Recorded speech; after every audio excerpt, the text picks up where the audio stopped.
Lolli komali kana naaf gootee gaarummaa guddaa atu naaf duutee dhimma koodisee si faana reeda eebu yaada koo kan naaf hubatee abdii jireenyaa sinaaf dubbate malkaana baasuu sinaaf filatee kanaaf faarsanii maqaa kulkaasee jaalala keetii anuumamuun koo Yesuus jaalala keetii jaalala keetii nama ta'uun koo jaalala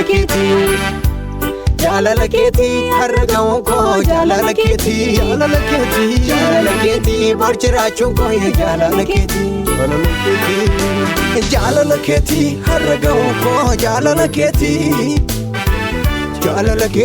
bor jiraachuun koo jaalala keetii har'a ga'uun koo jaalala keetii bor jiraachuun koo jaalala keetii.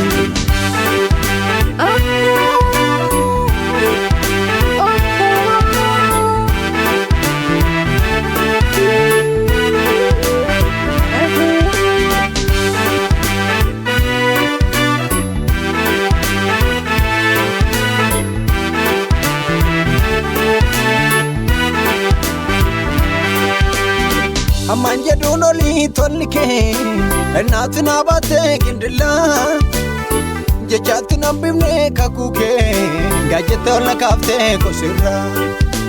Ammaan jedhuun olii tolli kee naatti na baatee gindillaa jechaatti nan bifnee kakuu kee gaajjettee ol na kaaftee kosirraa. Na kuubsiteettaa eebba barruu kee na faana jira yoomuu kakuu kee erga naaf laattee karoo jireenyaa ambuwaan seenuu seettan amana. Na kuubsiteettaa eebba barruu kee na faana jira yoomuu kakuu kee erga naaf laattee karoo jireenyaa ambuwaan seenuu seettan amana. Seettan amana gooftaa koo seettan amana. Seettan amana Yesuus koo seettan amana. Seetu nattaana.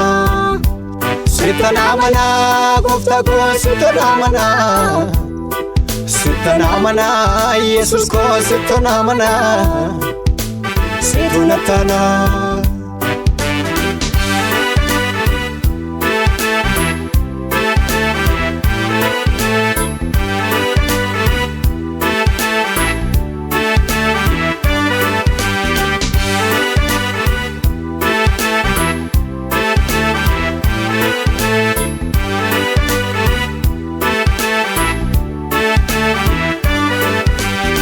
Sandagadhu gaarummaa keessaa gaara Golgotaa qooda qoodutee miisatti taatee naaf olaarsa.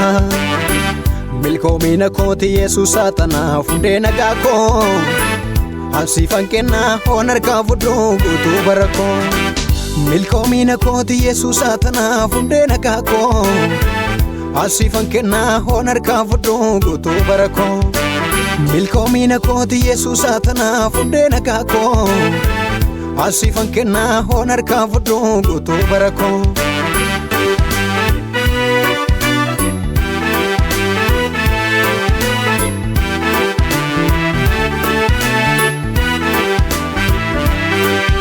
Fageessa ilaalaa miiji kee yoomuu nan dadhabuu manni kee kabaa gosi beekaa'oo hormuu nan danda'u situ narraa kaasee cubbuu du'a ta'u.